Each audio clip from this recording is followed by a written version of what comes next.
God is good all the time, man. God is good all the time. I'm talking about I had to realize what I was listening to. They had only God can judge me now playing. You stupid. I'm over here wondering why I'm just bumping my head subconsciously. I'm like, what I'm listening to? Oh. Man, see, he's just rambling and we done started the show, man. He bullshit now. Gotta turn Pac off real quick, man, for to have me feeling West Side. Y'all both are copywritten. Oh, what's good? What's good, man? See, he rumbling and bumbling. Come as on promised. in. Hey, come in. As promised. As promised. We might. But man, look, something happened before we even hit the live button. Some people keep their word, man. When God said, "Ask you shall receive," salute. Marquavius, man. Marquavius said, "You won the bet. Y'all boys go get the wings and things." Salute. Salute. Yes, sir. Not Marquavius, Matthew. My bad. Yeah. Matthew Travarius. I hope I pronounced that right. Yeah, I think so. Miss Drea, thank you, man. She said 10 more will get you 20. Hey, there it is. And then she said, right hey, double salute to everybody. Thank you. She said wings and things for the team, man. That's what I'm talking about. Hey, I'm telling you, it feel like Christmas morning. You just don't know. Boy, what you talking about? ATL focus, man. I'm leaning that way too, my guy. Hey, all defense in the draft. I'm leaning that way too, because we feel the wide receiver room a little bit. Got a little ways to go, but y'all got to remember too, undrafted free agents sometimes make the team. Mm-hmm. So still making a go get a wide receiver. Still making. But this is why I said McQuavius, because he said this. But go ahead, Tip. Oh, okay. So my eyes still twitching because of these moves. Hey, you ain't that Arthur mean with the bald fist. Oh, I said, man. Hey, I get it though, man. About right. I get it though, man. Some people aren't happy that we're shopping on the clearance rack, but you gotta think about our salary cap, though, y'all. Think about our salary cap. This really, like my thing is, think about it. We extended one person, you know what I'm saying, and then we still signed 8 people today. Yeah, so, I mean, even with our cap space, didn't restructure. And think about it. We got 2 people that can actually play special teams too. The punter, the kicker, and Olamide Zacchaeus. So I mean they value buying. Just think about it, man. Well, just say if y'all just donated, just say you got $20 and you got to go to the store with a limited budget. And you got some right here cost $3, some right there cost $3, some right there cost $4. You get to about 6-7 things and you still under that $20. As long as them things that you buy do their job the right way, you have no reason to complain. As long as our coaching staff can coach them, I have absolutely no problem with who they went after. But Kate Vincent said I'm going to make these changes in Madden so I can see how this offense is moving. And I know my boy Let's Get It gonna do the same thing. He probably gonna release a video sometime this week with the new roster. Am I right or am I wrong? No, you're absolutely right, big bro. It will be out tomorrow, 4:00. It's already downloaded on Madden right now.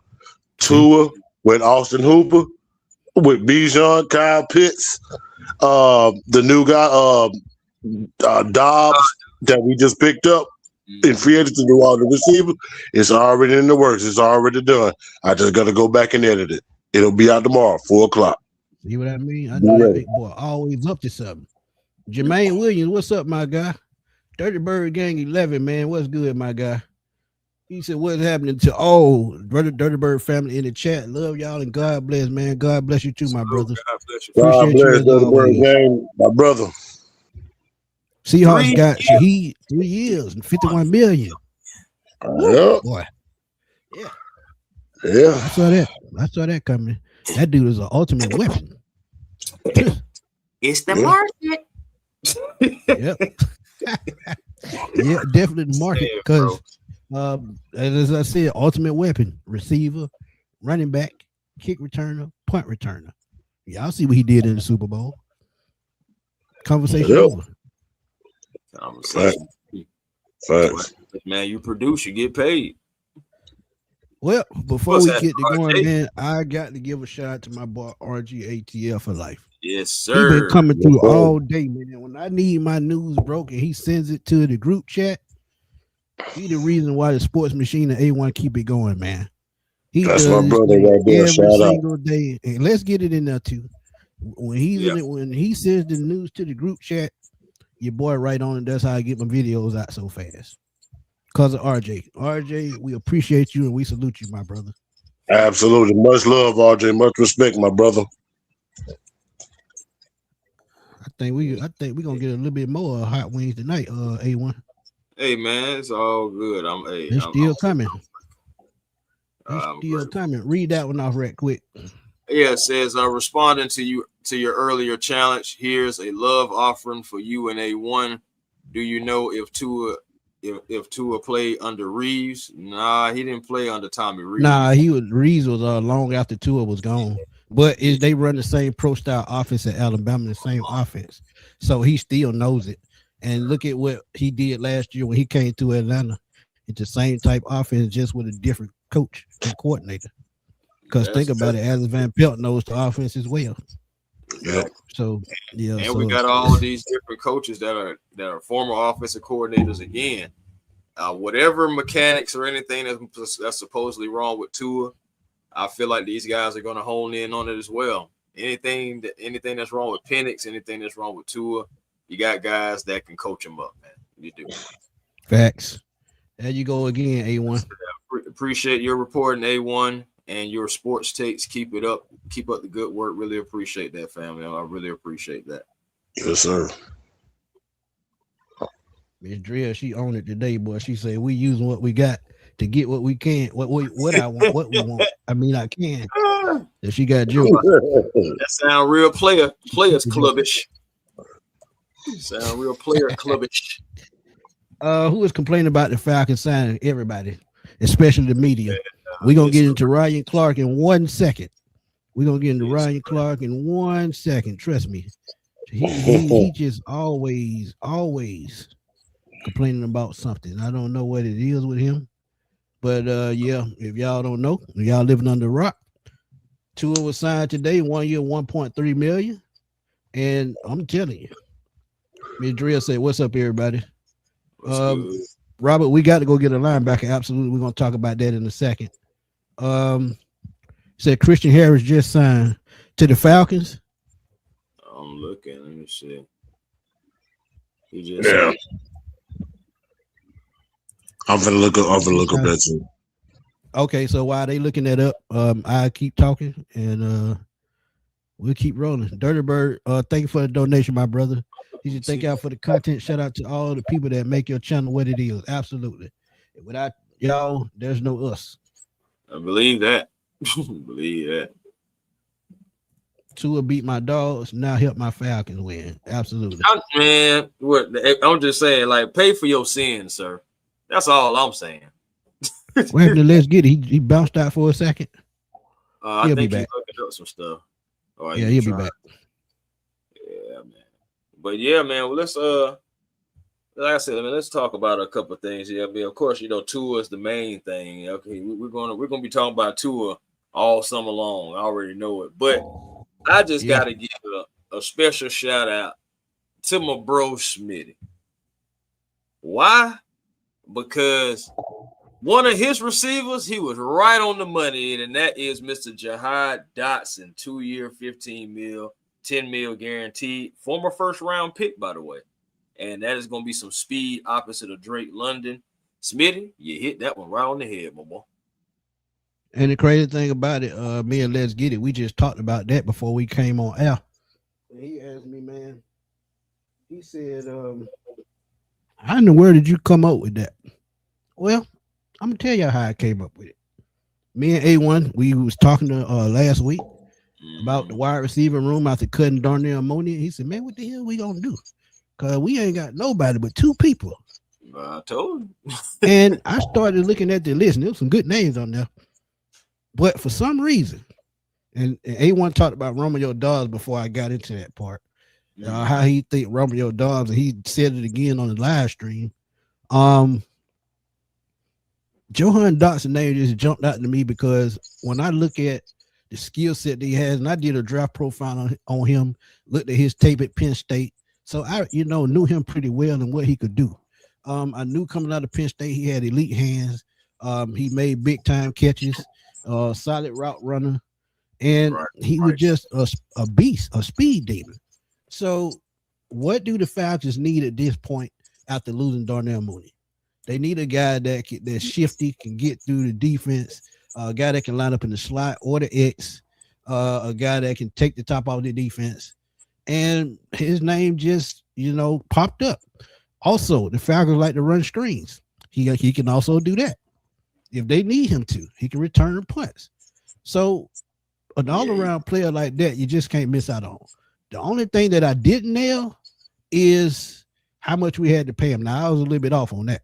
But I was not mad about them, having to pay him money because it's only 2 years. It's only $7.5 million. Now the number could go up to 17 million. $10 guaranteed. So I mean, it could go up to 17 with incentives. But when you look at his particular skill set, I just think it fits the Falcons offense to a T. Because if you look at what Miami did with Tua and the Waddles, the Tyreek Hills, Johan Dotson fits that.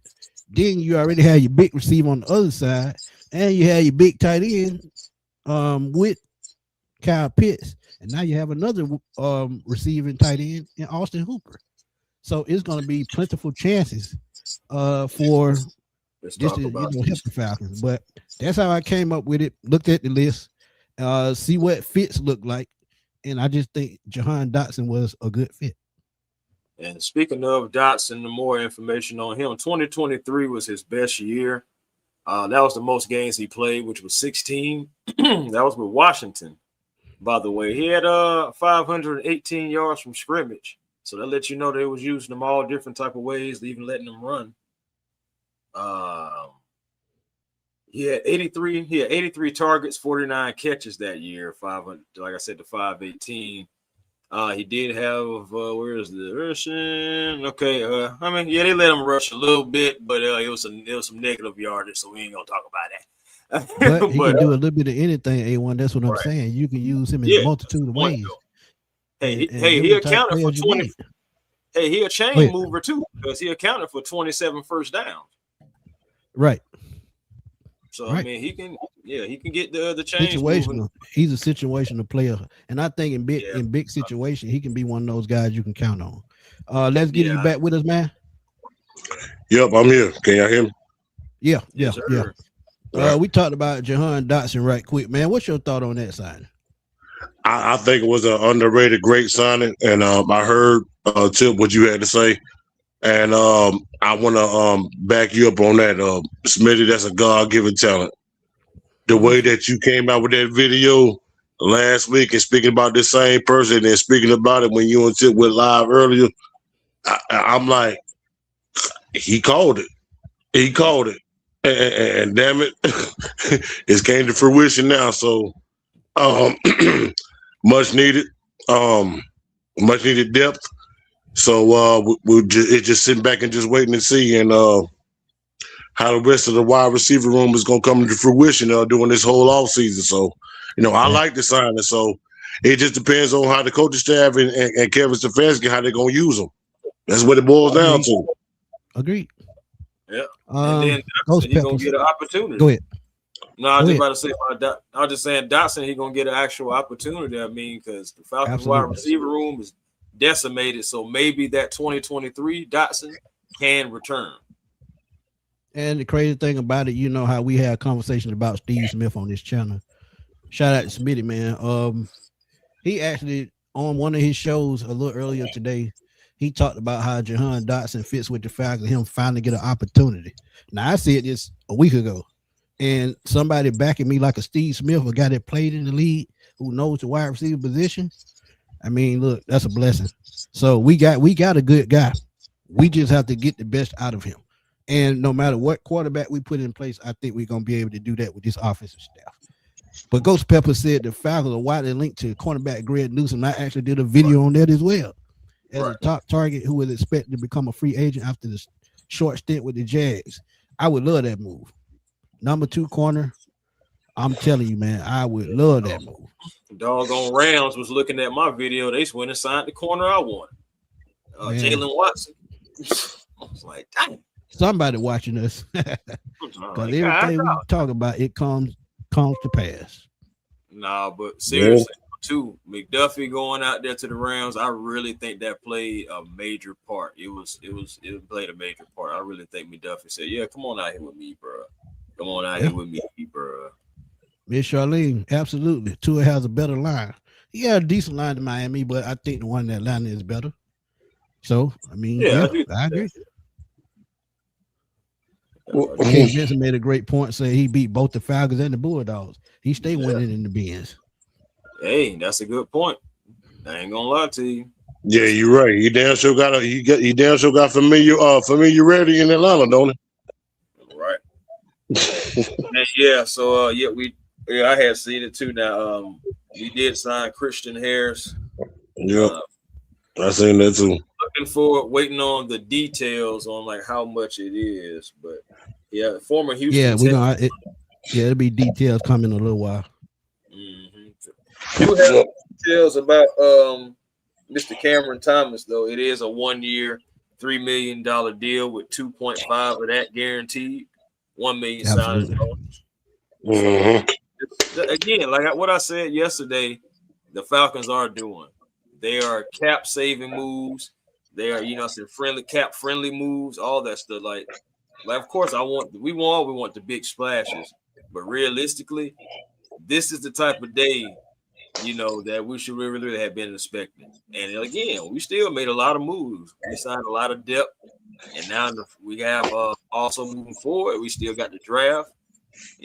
We still may pull out another wide receiver, but I'm looking at the defense. Yeah, we signed a kicker and a punter too. We been moving today. Yeah. Which ends the stint. Yes, that is punter Jake Bailey, and that's we have him on a 3-year deal, $9 million. We'll replace Bradley Pinion as the starting punter. So salute to Bradley Pinion and thank you for your service and your time. But also interesting signing Nick Folk. 20-year veteran, I remember when Nick Folk first started. Right, Nick Folk got drafted the year after I got married. The year I got married, actually, he was a rookie. That's wild, bro. But again, we went through a bunch of kickers last year. We're gonna hopefully Nick Folk can be the guy. I thought we was actually going to bring back Zane Gonzalez, to be honest. But hey, yeah, I thought about that 8-1 because I said Zane had a decent season, man. I ain't gonna lie to you, he's still young. He's still young, but I guess the number didn't match up, man. I guess possibly. Yeah, the numbers are either somebody offered him more money, man. We don't know, but I thought Zane did a great job.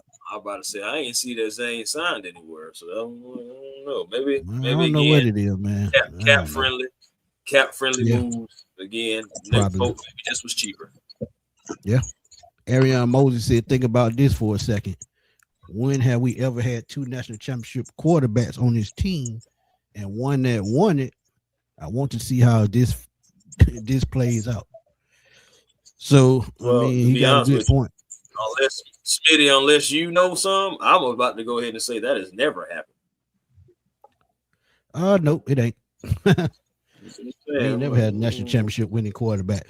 Hell, I was pissed off when we drafted Chris Miller from Oregon. Lord. Do you feel sign anybody else in free agency, Smitty or A1? It's still a long way to go, man. You still got they still behind the scenes trying to work out contracts and see what people asking prices is and things of that nature. So it's hard to say. But since Dre Greenlaw got released, I think he would be a good addition to the Falcons. I could have sworn he just signed. Somebody just said he got released. Let me see. One second.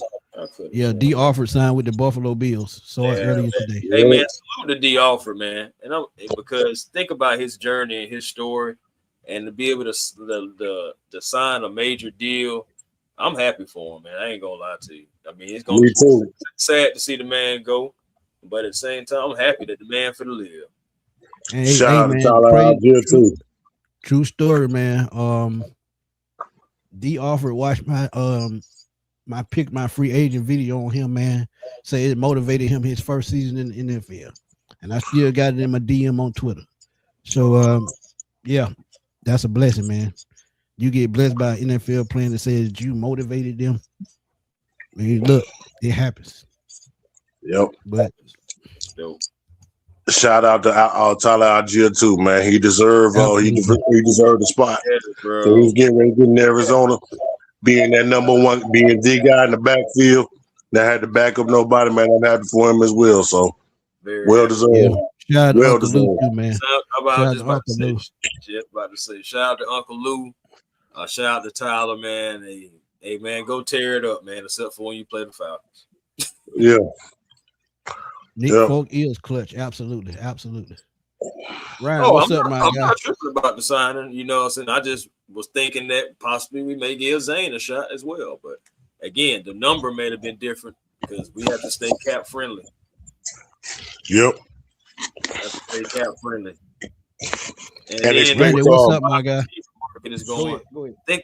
And I was about to go into the wide receiver thing that we had talked about with Ryan. It's so crazy. Yeah, go ahead. We were talking about these wide receivers the other night, and you see what Alex Pierce got. Once I seen Alex Pierce was able to get $29 million, I was like, well, you know what?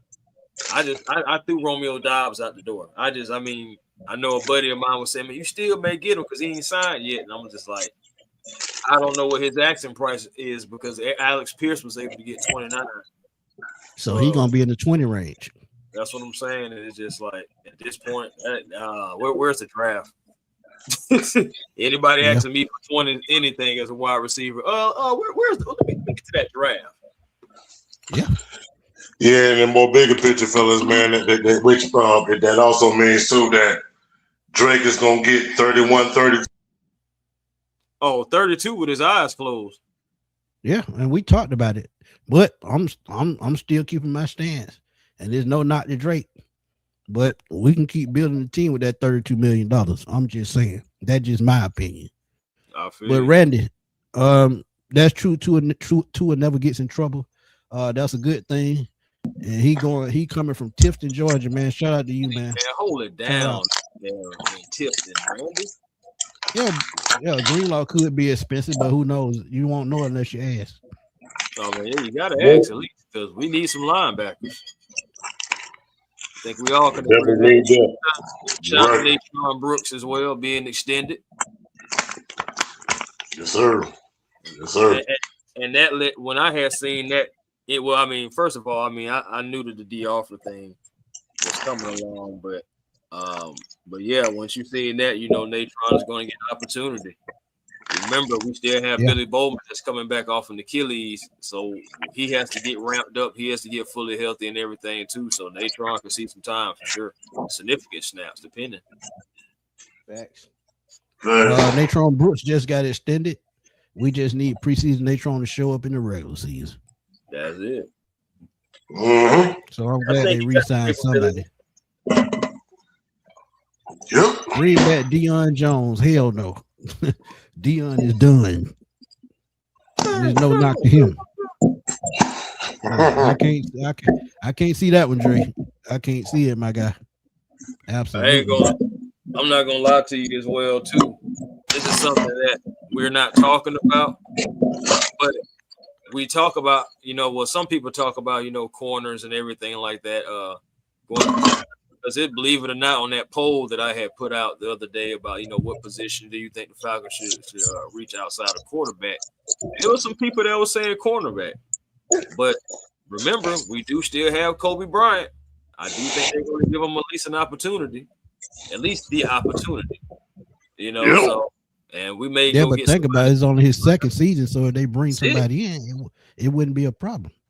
That's it. Now what I'm saying, like they still could get somebody in the draft, but as far as veteran, it may be like a small signing. I mean, you may have already seen it with Natron getting extended. To be honest, I mean, I know he's not necessarily an outside guy, but you still got him, and then I haven't heard anything about Clark Phillips being cut, so I'm assuming that he's gonna be back as well. Yeah, his contract is not much either. It's not much. So he's an extra body on the field, so he's a backup slot. And with D. Alford getting signed with Buffalo, I think it helped Clark Phillips, stay on the team because Billy Bowman needs a backup, at the nickel spot. So then we no, still Ken Ellis has not signed with anyone yet. Go ahead. I was about to say we still have Mike Hughes, but no, Caden Ellis. I don't think he has signed with anybody yet. Mike Hughes, to me, if I'm gonna be honest with y'all, I think he'll be cut post June 1st. I actually believe we're gonna hold on to him because if you cut him at all, it's a negative against the cap. Oh yeah, you did say that. Damn. Yeah, so we might have to stuck with you stuck with it. Solomon said he thinks it's time to go ahead and extend Drake London. He's getting at least 30 million guaranteed. So we looking at 4 years, 120 million, or 5 years, 150 million. Either or. I see more so of the 4 years. I can definitely see the 4 years. I can see that too. I can see that too.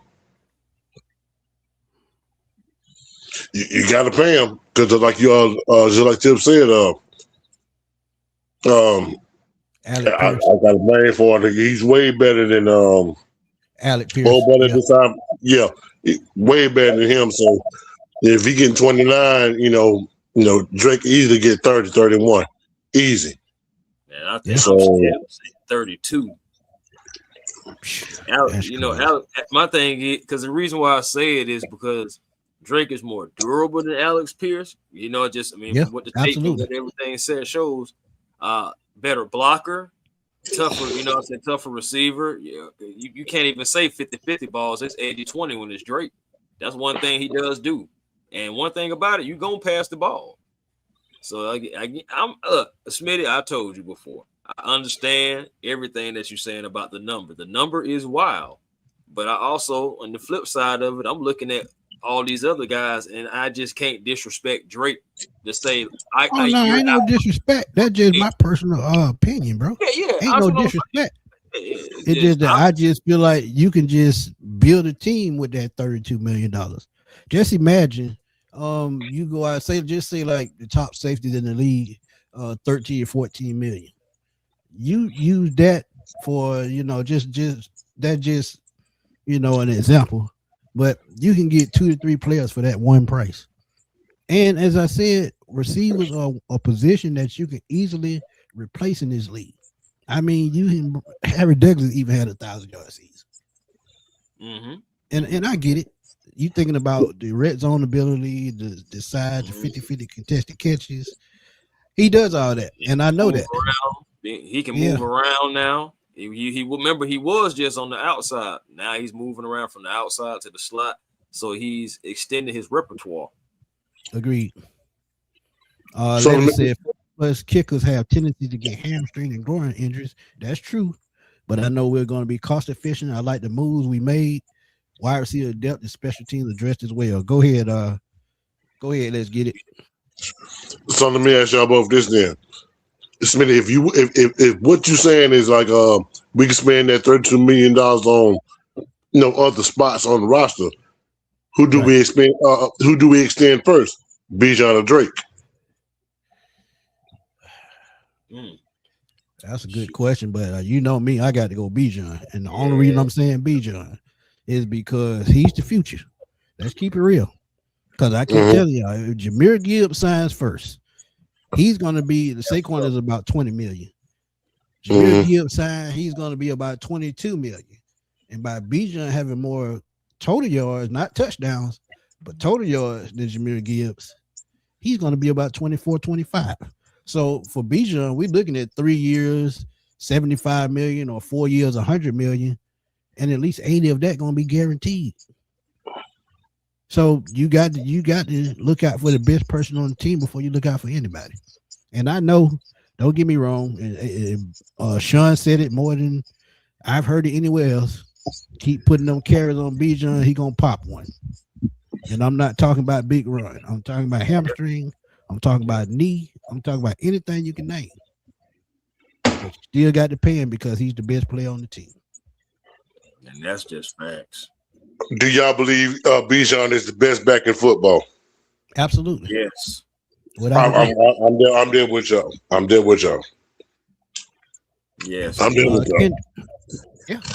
Kendrick said I like Jacoby Lane, and I did a profile on him. Go check it out.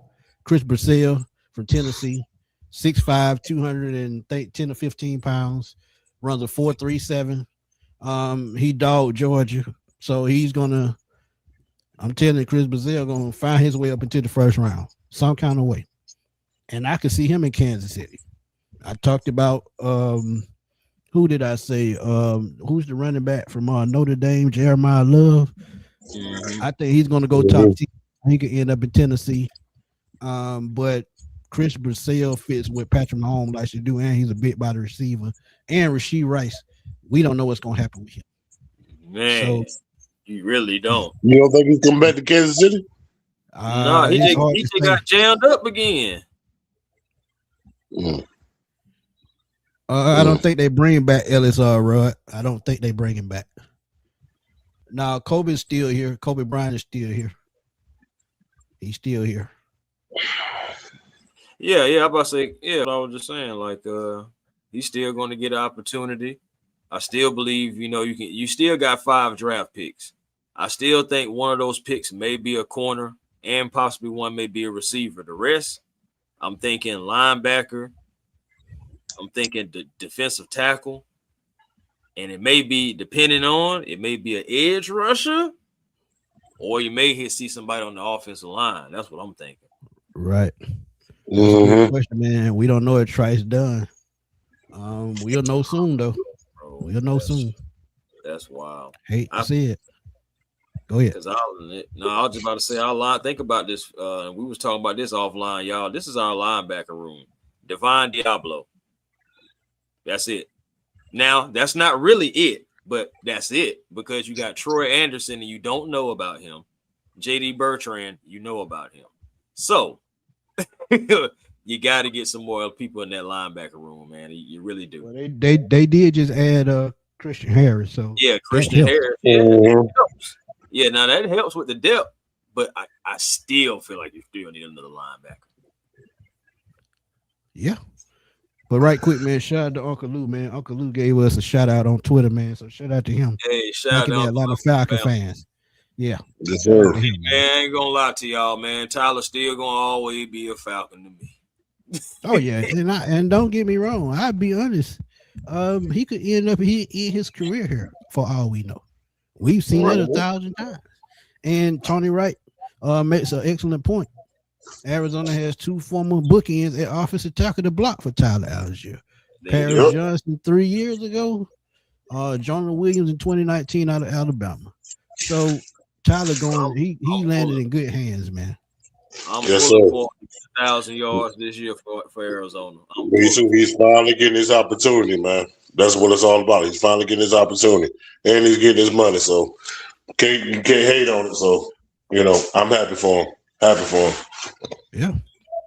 And John, I'm just saying, man. Sometimes the wide receiver can be overvalued because I felt like we kept Julio 2 years too long because of what was going on with injuries, and they still pay him $66 million. Yeah, I didn't agree with that one. The way when they did him a new deal, when Dimitrov did that, I said, "Hold on, bro.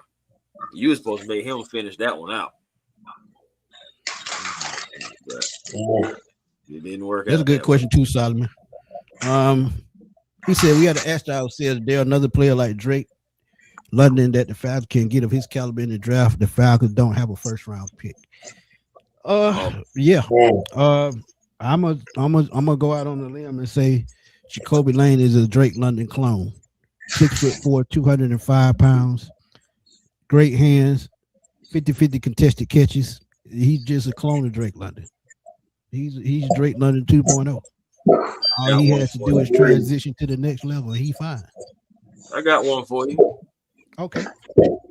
Jeff Caldwell, Cincinnati. Give us some more knowledge on him right quick. Oh, Jeff Caldwell, man. Well, look at Cincinnati wide receiver. This guy is 6'5", y'all. 6'5", okay. And he was their leading receiver, making contested catches. Now, people talk about his route running, and that does need a little bit more polishing. But guess what? We got coaches.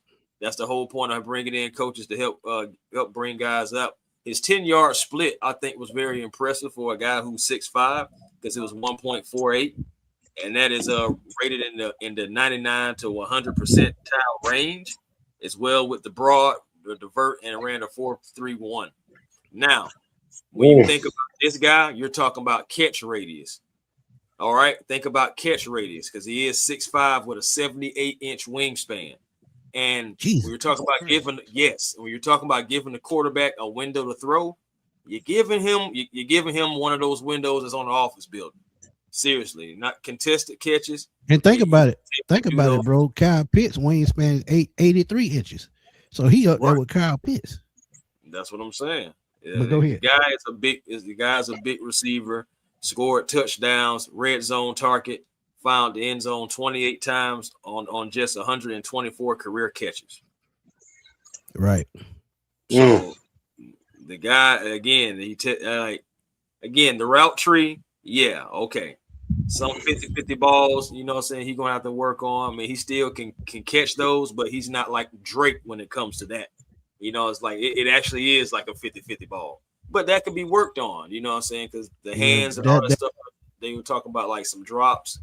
All those things can be worked on. You know, I feel like some of the drops may have him dropping, but the way that he tested at the combine, somebody's going to be looking at him. So if you want a guy that's going to be, you know, that big body and still that traditional Falcon style that we've been looking at, hey, Jeff Caldwell. That's why I picked Jacoby Lane, man. Same type skill set. He's a tad bit slower, but solid hands. And he's a red zone nightmare. A third of his catches in 2024 were touchdowns. I think he had 43 catches, 12 of those were touchdowns. So he knows how to get the ball in the end zone. He's a Drake London clone. So I mean, look. But Ryan said replace Algier with Curtis Allen out of Virginia Union. He won the Hardin Hill Award. So, man, look, I'm telling you, it's going to be interesting to see which way they go. But if they do get more picks, no. What happened? What's wrong? My bad, man. I'm talking about Moody, bro. What is wrong with you? What is wrong with you? And you know what you said. Just say I'm talking. What I do? What I do now? Man, he don't brought. I'm just gonna say, man, he don't brought back the hot tour. That's all I'm saying. Lord, don't start this that. man is out of control. Don't start that. Ms. Drill said Jacoby Lane is a red zone threat with 10.5 inch hands. Not one fumble in 3 years. Not a good route runner. And look at you, look at your ass. My bad, man. My bad. I'm trying to turn the comments. Well, I don't even want to look at. That's why I barely look at them now. Lord have mercy.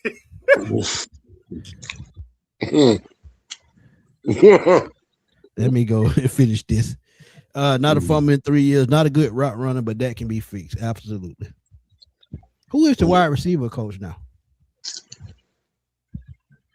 I was just getting ready to ask y'all the same thing. Chris done went silent. Yeah, he did. Oh boy, I had to get that laugh out, bro. I ain't gonna lie to you. All right, but no, we just signed a new guy. We brought him over. Hold on, boom, we just signed him today. So right from Indiana can replace Drake. That's another good one. Yeah. So now we have one quarterback with 3 major league Robert injuries. Prince. My bad. Wide receiver coach Robert Prince. Okay, that's right. We talked about that the other day. Right. Right. Experience. So yeah, they got a good one. So now we had one quarterback with 3 major knee injuries, 2 of them in college, one on the right. I'm sorry, 2 on the right, 1 on the left. Then the third knee injury in 25. Now we have another quarterback with multiple head trauma injuries. I mean, it happens, man. Injuries gonna happen. We can't prevent that. Can't prevent that. We didn't know that, Pittance was gonna suffer those injuries. It's part of the game. Hey, man. Unfortunately, yeah. Unfortunately. Yeah, it is. It is. That's another good one. Jaden Higgins from Iowa State is also very good. That's another one. Yeah, that's another one. But right quick, man, we're gonna talk about Ryan Clark has some interesting things to say, man. And y'all know Ryan Clark don't bite his tongue for nobody. Nobody. I mean nobody. So what we gonna do? We're gonna switch over to this. And we're gonna listen now. Before we get into it,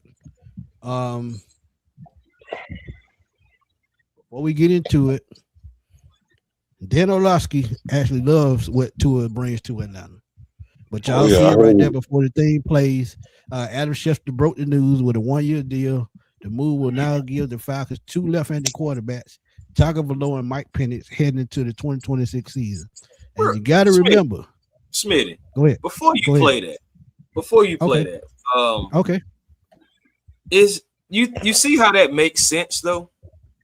You see how we're doing things that make sense? Why not have 2 left-handed quarterbacks instead of one throwing the right ball right-handed, one throwing it left-handed? And we complain about drops. Yeah. Some people can't catch from a left-hander. A lot of people don't know that. But Robert Prince, real quick too. Remember, he came from the Dolphins, and he was once a Falcon before in 2006. Facts. So he knows. And also with Tua helping Mike Penix, he can see it from a left-handed perspective. And if they watch film together, they'll see film the same way. Now, I know as a quarterback, you're supposed to see the field the same way anyway. But a left-hander is going to always look off to his left before his right. So that's the difference. But Adam Schefter broke the news, and let's see what they have to say. And it's very, very interesting. Would he pay to the Las Vegas Raiders 3 years, $48 million, 32 guaranteed? Well, look at that. The Raiders are making a ton of moves. We'll get back to Kwity Paye. Let's continue on with the Tua Tagovailoa conversation. Dan, I'll go back to you. Think about what Kevin Stefanski wants to do there. You got Bijan Robinson on that offense. You got Tommy Rees as the OC. How do you like the fit of Tua plus Michael Penix? Maybe sharing time? Who knows? It's the right decision by Atlanta. Michael Penix tore his ACL, which I believe is the 3rd of his career, in November. So Atlanta needs a guy that at least can, one, run their whole offseason for the most part. We're talking about a new head coach in Kevin Stefanski and offensive coordinator Tommy Rees. They need somebody to be their starting quarterback in April, in May, in June, and for this whole offseason for this football team. And then pause right there. A1, what have I been saying for the last month and a half? Yeah, you're gonna need that veteran quarterback. You're definitely gonna need that big quarterback. Yep. And the fact that we don't know if Michael Penix is gonna be ready week 1. Bingo. Yeah. Somebody's gonna have to run the offense. Yeah, but we've been talking about that. So yeah, but see, that's what I'm saying. So tell people don't understand. Catch up. No, I'm just playing. People don't understand that part. We don't know when he's gonna come back and when he is ready. When will he be ready? Meaning, when will he be ready for game action? We don't know. Yeah, exactly. So, I mean, look. Go ahead, right quick. Not about saying you got to think about too. I mean, we want him to play in preseason. We still have to see what this new regime and how they approach all that stuff. We still don't know. We're learning on the job right here. So we'll see, man. But go ahead and play.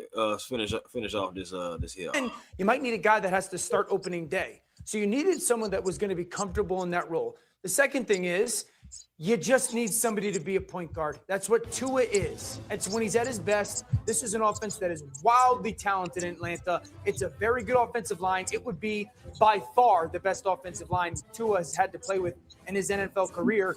And it's going to be a relatively lateral transition system-wise. It's not exactly the same thing as McDaniel, but it very much so is what Tommy Rees likes to do underneath the center, play action, move the pocket, work the middle of the field. This is the right move by Atlanta. And what did we say about that part? The same thing that they run in Alabama, he just described it. Just described it. Yep. Yep. Over the middle, short yardage, quick throws. Alabama. But go ahead. That's what Tua made his money at. Yards after the catch. Getting into his playmakers. That's exactly how he made his money at Alabama. Yeah. Throw onto the position, throw onto the spot where the player is supposed to be and not throw onto the actual player. Anticipating throws. Anticipation, baby. Yep. Yeah. Anticipation. I mean, look. He's in a Falcons jersey. You know what I'm saying? We got to root for him. At the end of the day, he's cheap too. Like, so again, like, we really don't have anything to complain about. He costs $1.3 million. Yep. And again, that's the bottom line. That's the bottom line. Go ahead. Right, 1.3.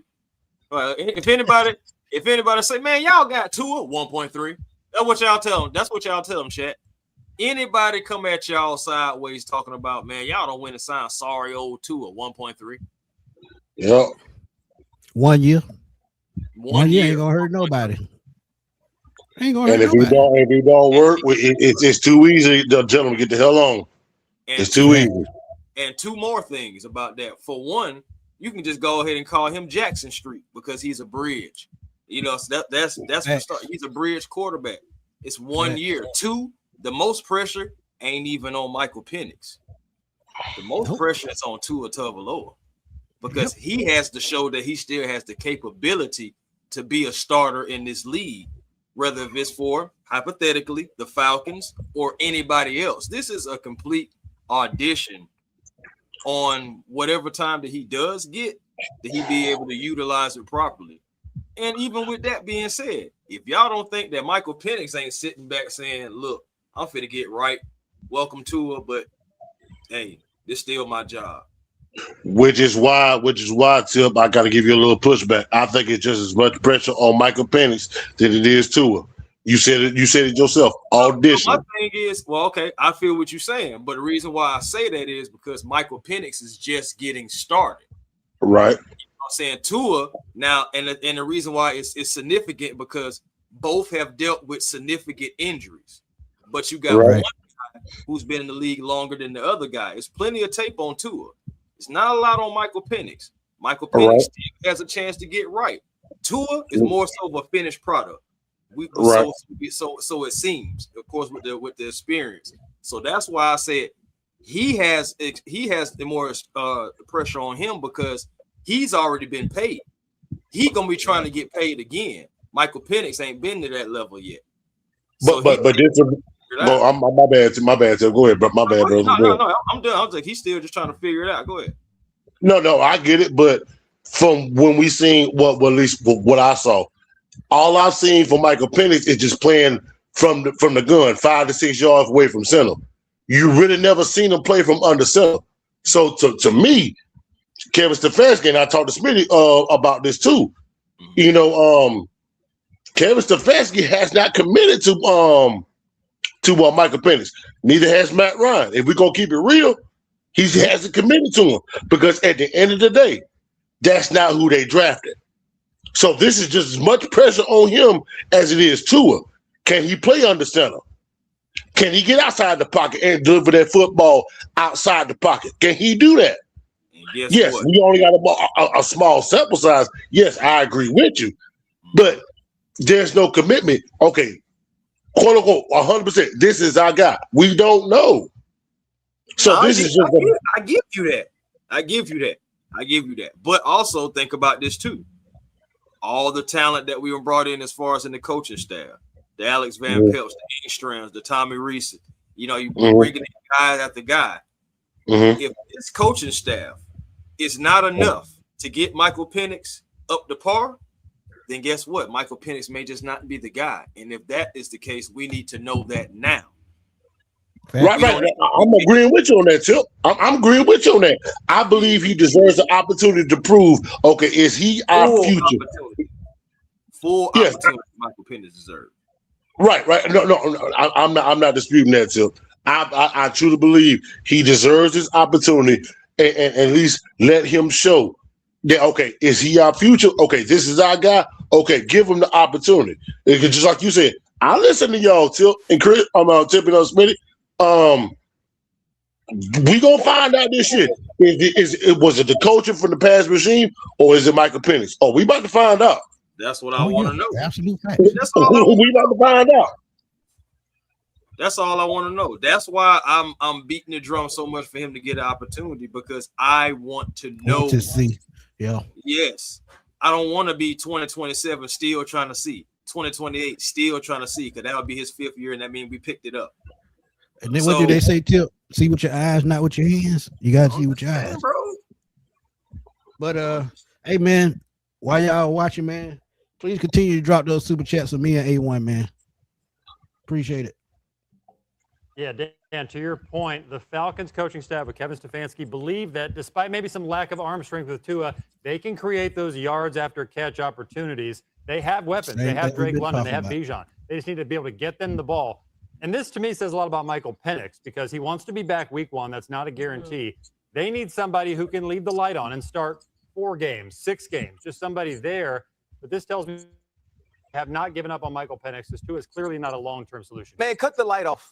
Like, honestly, and this is in no way a disrespect to Tua, but if I'm already dealing with Michael Penix, who has knee issues and injury issues, I don't want to have another quarterback in my quarterback room who health, injury, and safety is a concern. I want a quarterback who I believe I can count on, a quarterback who can do some of the things from a physical standpoint that maybe Michael Penix can't do. He already messing up. I was about to say, stop. We already know about the physical part of Tua. We already know that part. But how are you just gonna say we need somebody we can rely on? How do you know you can't rely on him? How many games did Tua play last year? How many? Sure enough. More than I'm Okay. sure, if I'm not mistaken, more than our quarterback. I mean, respectfully, more than ours. But look, a concussion can happen at any point. And that's with any quarterback. That's why I hate this argument. I got an even bigger question for everybody in this thing. Okay, run it. Ryan Clark, let me ask you something, sir. Out of the quarterback market that's out here today, what quarterback were we bringing in that was either going to be worth a darn or either going to be not have some kind of injury history? Even Kyler Murray got injury history. Tua got injury history. Geno got injury history. I'm waiting. I'm just like all the other. You got unproven guys, young guys who can't stay healthy, young guys who've been castaways and given up on. I wasn't playing Malik Willis no 22 mil. So, but who out there? Let me tell you something though. Let me put this in your ear right quick. The reason why Tua is here right now, because Kyler already turned us down. Think about that. We talked with Kyler's team yesterday or day before yesterday. He already turned us down. So it's no need to even be talking about Kyler at this point. That's why Tua is here right now, because Kyler turned us down. Let's be real. Bro, my thing, and one part of that is why. Because the personnel and the coaching staff you get to work with. Players get to make these opportunities too. Facts. You get to throw the ball to Justin Jefferson. I'm just saying, bro, that's very tantalizing for a quarterback, because that means his numbers is going up, and he got a guaranteed bona fide playmaker. Right. And think about this too, A1. When you talk about system fit, yes, Kyler Murray fits the system just like Tua does. But Tommy Reese coached well at Alabama. Tua Tagovailoa played well. Alabama. Falcons side, Olamide Zaccheaus and Jahan Dotson. What do they do best? Run after the catch. Run out, speed and the yak. Speed yak. Okay, yep, I'm done. Y'all. And again, what's the name? I'm gonna and then I'll let you go. Let's get. I just wanted to say, man. Go ahead, brother. I just wanted to say, Rod, you're proving my point. He sure wasn't coming here for no vet minimum, so he's out too. That's my point. But go ahead, Sean. I'm gonna play devil's advocate.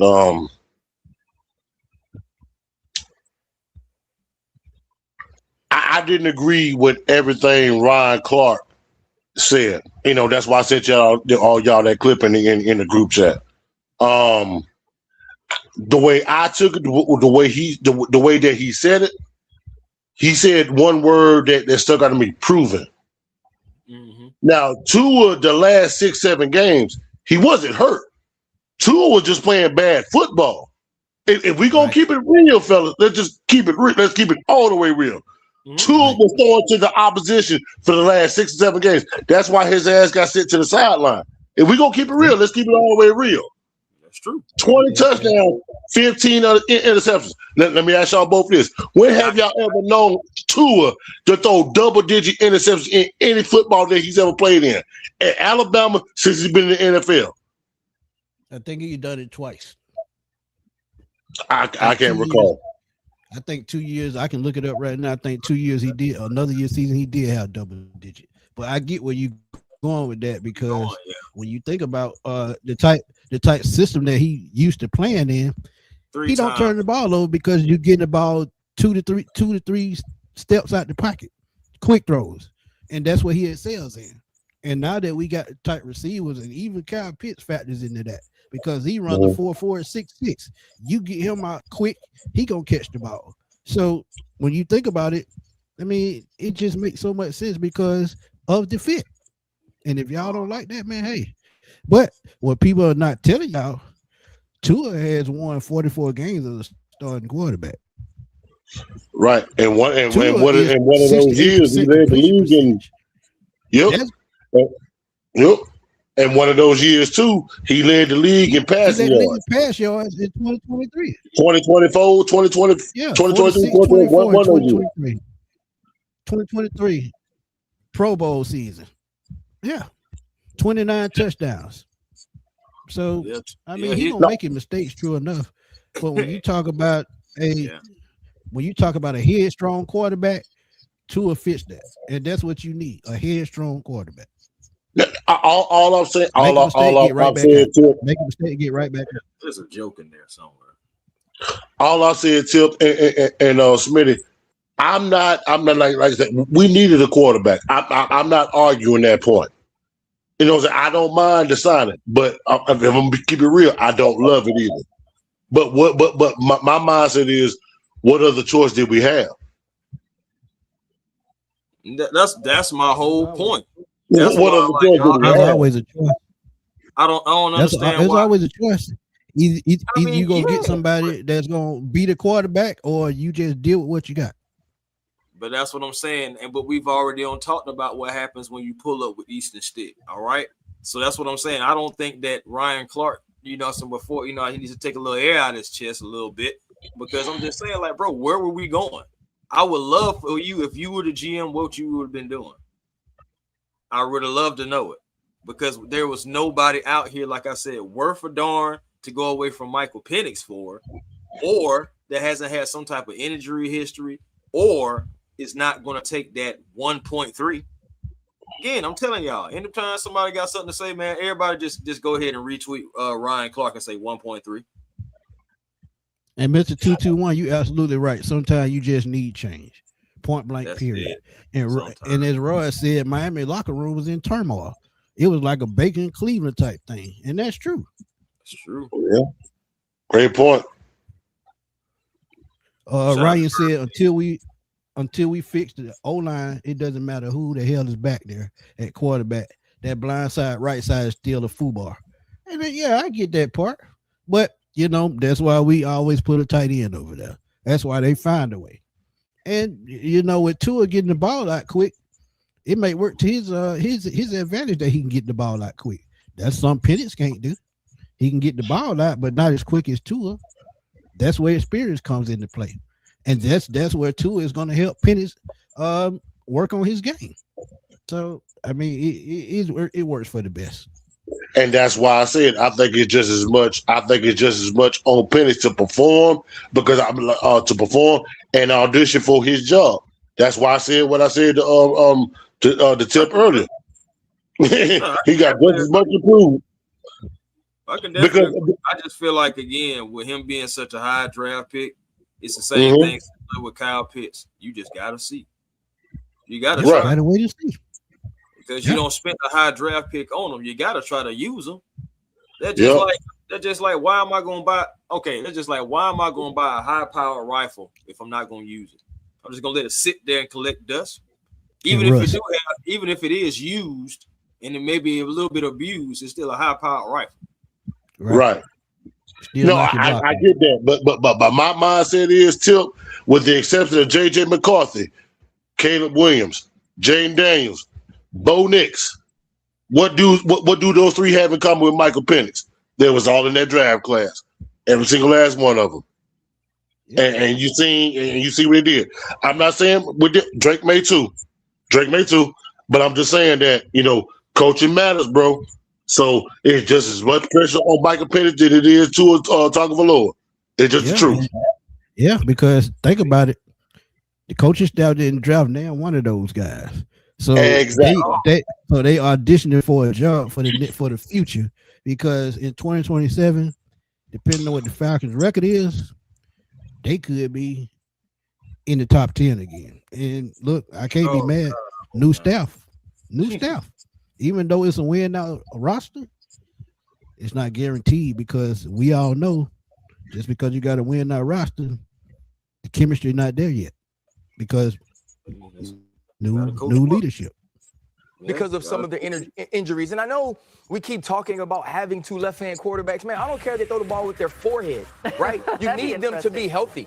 And we're saying that he could fit into some of the things that Tommy Rees can do. Mike McDaniel built his entire offense to help Tua Tagovailoa be successful. The reason he got the deal for over 50 plus a year in Miami was because everything there was perfect for him.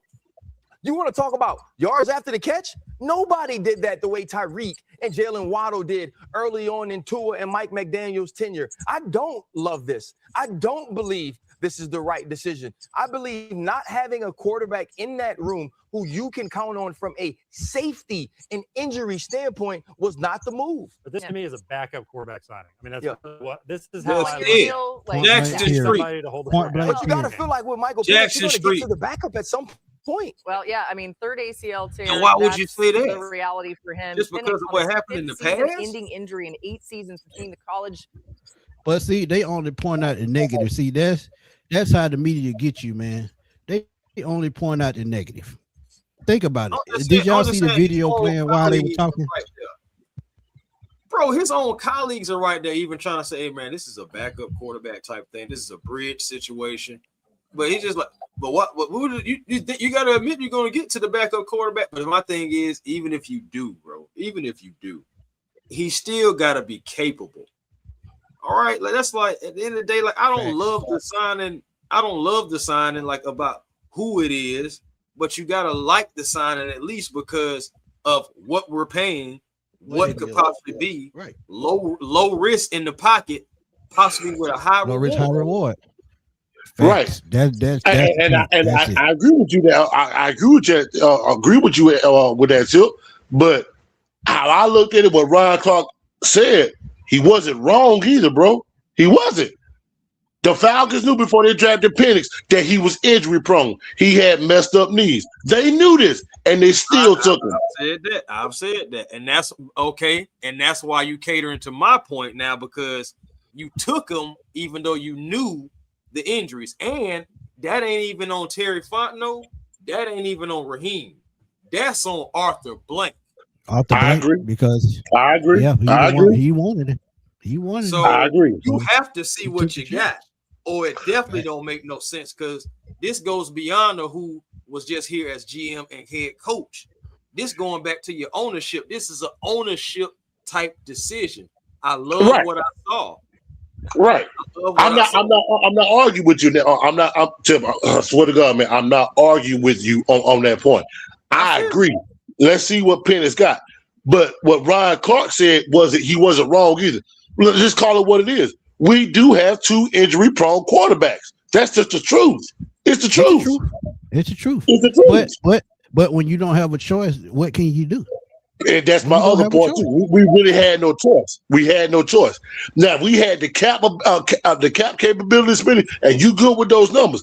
If we had the cap space to go out and get who we really wanted, we ain't even having this conversation right now. If we had the cap space, Matt Jones would be an Atlanta Falcon. That's my whole point. Keep it real. That's my whole point. Dirty Bird Game said, shout out to Ian Cunningham.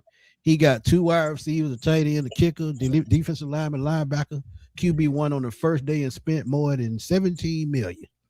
Did not spend more than $17 million on a per year basis for all of them. He might have missed, but had to plan to. Excellent point. He shot from the clearance rack. That's what he did. He did an awesome job.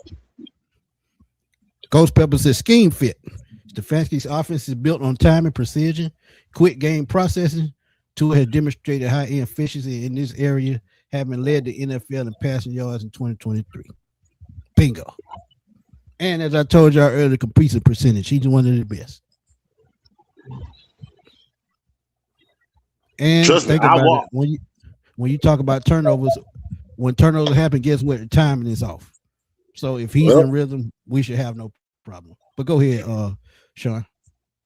I trust me. I want Michael Penix to succeed. Hell, if Tua starts the season, as the starting quarterback for us, I want him to succeed. I want him to, because I'm tired of going through this quarterback purgatory that we've been subjected to over the past it seems like a damn decade now since Matt Ryan left. Well, theoretically, it's been about 5 years, but y'all know what I'm getting at, though. He left 5 years. Yeah, 5 years. Yeah. Yeah, we. I just want to see consistent quarterback play, man. I want to see them both succeed, but I'm with Tim. You took Michael Penix, number 8 overall. You at the end of the day, you had to see what you got. But can he stay healthy? That's the $1 million question. Can he stay healthy? Thanks. Dan said besides Bo Nix, Jaden Daniels, and Drake May be on the downslide given their injuries. Good point. Yeah. Tim, you still there? Yeah, my bad. I had got a. Tim probably pissed at me, man. Tim, I wasn't trying to piss y'all, brother. No. I swear, bro, it's not nothing like that. I just got a text message, and it wasn't meant for me, but like it's just a weird text message. I'll tell y'all about it after the show. Yeah. Oh. At the end of the day, man, we part of the same team, man. We just want to see success, man. We just want to be successful. That's all. Yeah, absolutely. I'm reading this. It said Tua can potentially have a career resurgence like Donna and Baker. Yeah, if he got the right sister. Let me ask y'all this, Smitty and Tip. Let's just say Tua starts the season, right? When the first game of the season. I already know where you're going with this, but go ahead. Yeah, so here we go. Yeah, I know exactly where I'm going. Y'all know me. I ain't holding back a damn thing. Tua starts the season, and he's off to a hot start, and the record is 4-0, 4-1, 5-1, 6-1. Should Michael Penix be worried about his job security? Absolutely. Yeah.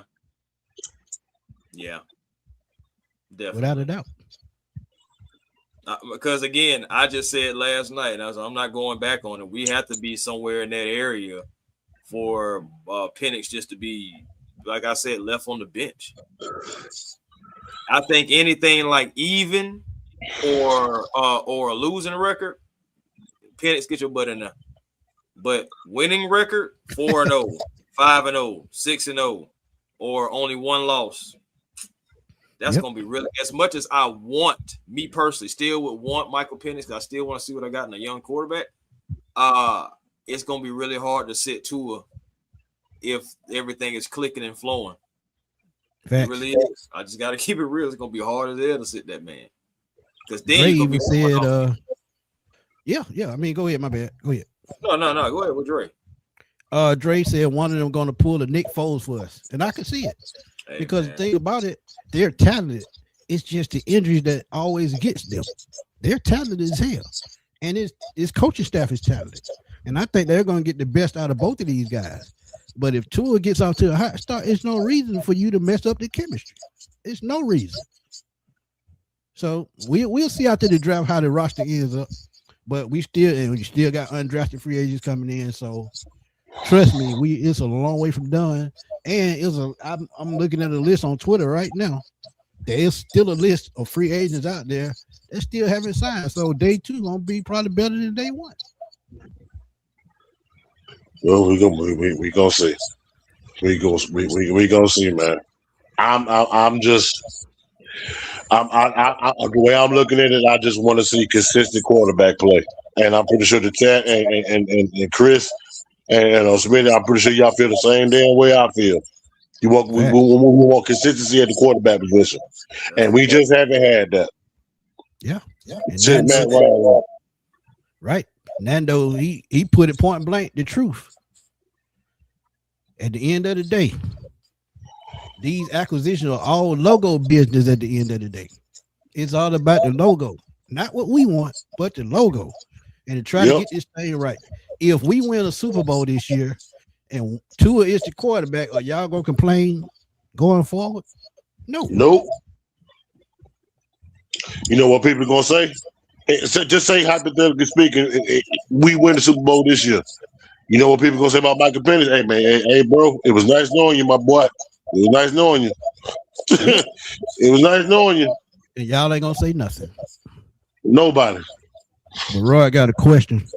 Question is that do the Falcons fans want Tua to succeed? Me personally, I want him to have a Sam Darnold, Baker Mayfield type success. That's what we all want. Yeah. We just want to win. Think about it. If he never had a guy injured or concussed, he would still be in Miami, true enough. But if he ended up in Atlanta with no injuries, what could y'all say? Nothing. Well, Tua is definitely coming into a good situation because when he was in the AFC he was playing in cold weather games. He had to go to Buffalo once a year, the Jets once a year, New England once a year, and those are cold weather places. Tua thrives in warm weather situations. They just call it what it is. And we know what he do in the Mercedes-Benz Stadium, so he know where he at. He's just familiar with what's going on. Just Drill, thank you for the donation. She said, overall, what grade would you guys give day 1? I'm gonna start with you, Sean, and then Chris, and then I go last. But, Sean, go ahead. Hey, bargain deals, shopping from the clearance rack, Miss Drill. Hey, signing Dotson to add to that receiver depth, possibly like what Smitty said earlier, playing in that X position, bringing back Olamide Zaccheaus, bringing back Austin Hooper, to possibly play a 2 tight end set with Kyle Pitts if he's still here. Still got Bijan. I mean, the signers, bringing in what's the defensive end Smitty that we just signed to a 1-year deal. Cameron Christian Harris. Jordan. No. Oh, Cameron Jordan. Yeah. Cameron Jordan. Jordan, right? Cameron Thomas. I'm sorry. That's possibly just gonna fill that spot that JPJ is gonna leave void. I mean, it is good bargain deals, and it just told me that sign these guys to 1-year deals. To me, I look at it. To me, it's prove-it deals.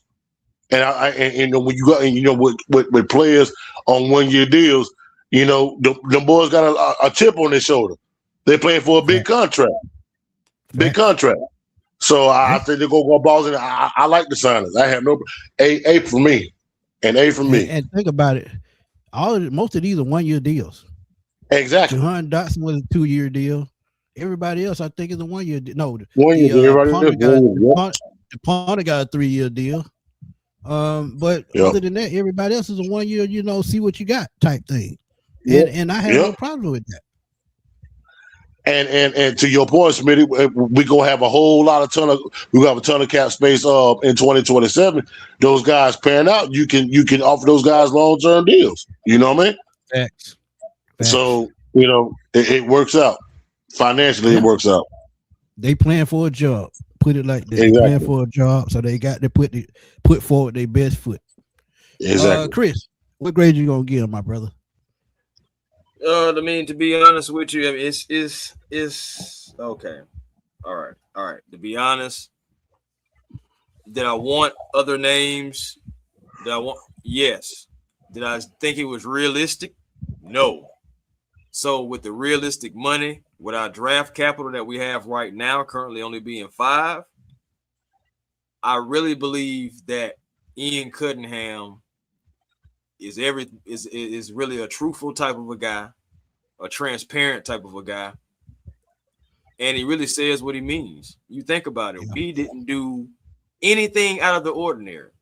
We extended a guy. We restructured Troy Anderson. But you think about it. We didn't give up any draft capital for nothing. We didn't overpay anybody. And we still got some depth pieces, some pieces that we can put together. And we have so many coaches. I just said yesterday, it's so many coaches. It looks like we may have to have the coaches to coach up some guys because we may have some young guys. We may have some depth pieces, all that stuff.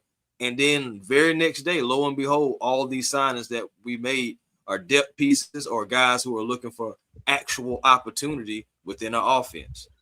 Right. I got to give Ian, honestly, I got to give him an A. I got to give him an A- for sure. And only because again, yeah, you did what you could do, but you did the best that you could do within all the moves that you made. Quarterback situation, you went and got Tua. It's a 1-year deal, 1.3, and you really just it is. I'm just saying. I promise you,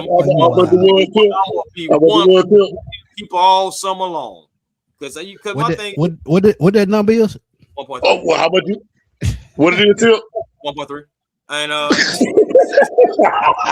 trying to tell you, that's just how fast it's coming out because I don't even want to hear nothing. Oh, y'all. I don't want to hear nothing. I really don't.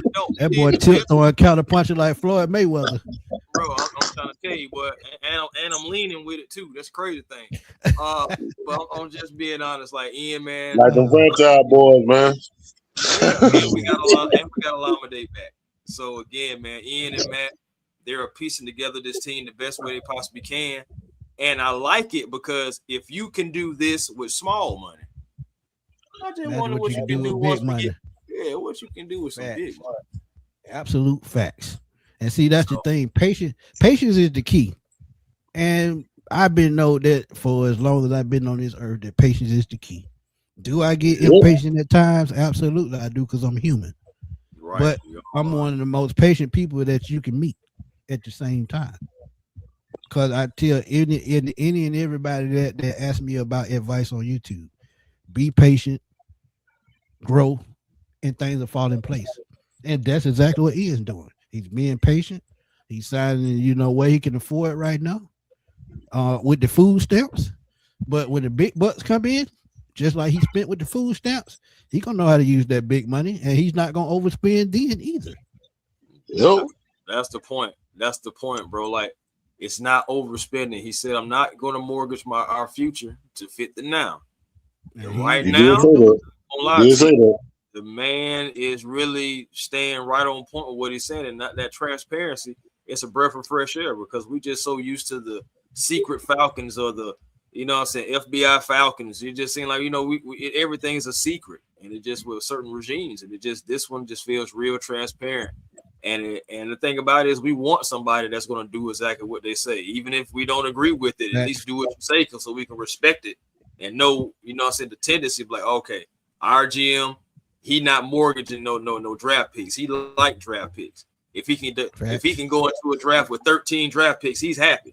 That's the type of GM it seems like we have, and we also have a patient GM, and I'm happy about that because that just makes me feel like we're not going to overspend, we're not going to overreach, we're going to take our time and build a team the right way. And honestly, absolutely, that's why I got to give a salute to it so far, and we're going to see that A- still has the improvement to improve to an A+. I want to see what you do in the draft, those 5 draft picks. Absolutely. And tip how much we spend in food stamp? 1.3. Hey man, I agree. 1.3 is much better than 100 million. I agree 200%. Brandon, what's good, man? That's all right, man. Brandon said he just wanted to say he been watching for a minute. Appreciate what we do for the team. We appreciate you, Brandon, for tuning in, my guy. Ghost Yes, Pepper sir. said he give it an A. An upside, low cost signing of Tua. We focus on minor cost effective addition to bolster the squad. Absolutely. And Kendrick said, he said, what you say, Tip? 1.3. I'm trying to tell you, bro. I'm ready. See, boy. They about rapid fire. Oh shit. But yeah, man. I tell you, boy. If I was in the old West, I'd challenge Billy the Kid with that draw, boy. Hey, what you gonna draw with, Tip? 1.3. Hey, man, look, I'm alone, baby. I may get me a shirt. If y'all see a brother with some locks walking around with a shirt saying 1.3, it might be me. Might be. He got to put it in his speed font with some speed behind it. But hey, Chad, do that, baby, man. Spam up 1.3 in the chat, man. 1.3. 1.3. Go ahead, spam it up. Yeah, man. I'm gonna give them an A, man. And I'm telling y'all, man, the movies he made with limited money was pure genius. And him and Matt, they're bringing back familiarity, and that's what they've been preaching.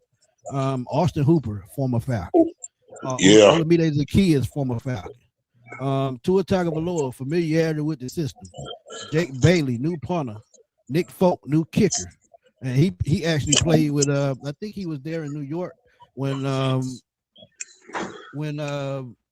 Jeff Ulbrich was there. You look at Cameron Thomas. He was in New York, I want to say, with Cam Thomas. Yeah. The Browns with Stefanski, right? The Browns with Stefanski. So they made a hell of some moves, man. Wide receiver staff, like y'all said, they added depth with the money that they have. So now with the draft, we kind of got an idea of which way they're gonna go in the draft. So, good. It could be they still got to add depth on the offensive line. True enough, you still got to add depth at defensive tackle. You still got to add depth at corner. So this is why I think they're leaning towards defense. This is why I think they're leaning toward defense, and they may, go in the trenches with the offensive line as well. So that's where I'm leaning towards when it comes to the draft. That's right. Hooper played this for Stefanski in Cleveland as well. So familiarity is everything. Brandon said excited actually for Tua. He'll have a chip on his shoulder. I just remember watching him in the SEC championship when he blew out Georgia after Hurts was hurt.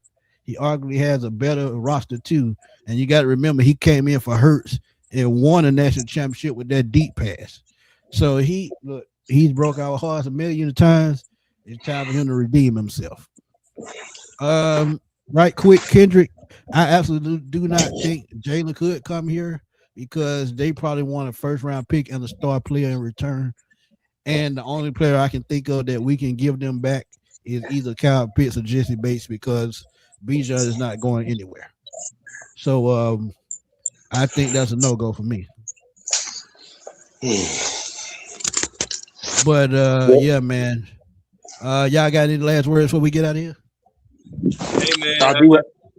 Oh, go ahead. No question. No, I just had a question for the both of y'all, Smitty and Tip. Okay, go ahead. With Tyler now officially gone to Arizona, do y'all see that we need to refill that running back spot, either free agency or the draft to add depth behind him? Because I'm gonna say it till the cows come home, man.